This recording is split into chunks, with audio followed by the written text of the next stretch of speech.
Tonight, we're talking about the film recently voted the most popular movie of all time. It was made back in the 1950s, in 1958 to be precise. So, what's the film, and why is it so popular today? Well, it's a classic thriller directed by Alfred Hitchcock, and it is, of course, Vertigo. The film stars James Stewart as Scotty, an ex-detective who has been forced to retire because of health problems, including vertigo.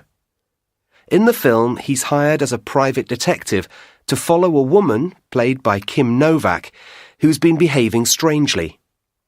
The thriller, based on a novel written by a French crime writer, is set in San Francisco and is beautifully filmed, partly on location, as the hero follows the woman through the streets of the city.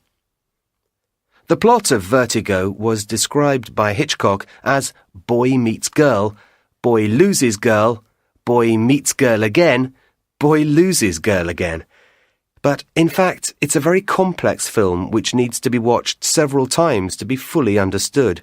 If you haven't seen it, I don't want to tell you too much about what happens, but let's just say there's some romance and there are a couple of murders. One of the most famous scenes takes place on top of a church tower.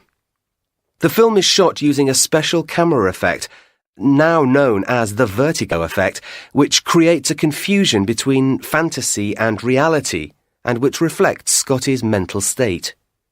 The powerful soundtrack, written by Bernard Herrmann, also adds to the strange atmosphere. Although it received some negative reviews when it was first released, the film has since become more popular among critics than perhaps any other of Hitchcock's films. Like many thousands of people who chose this as their favourite film, I believe that Hitchcock has never been beaten as the greatest creator of suspense and mystery.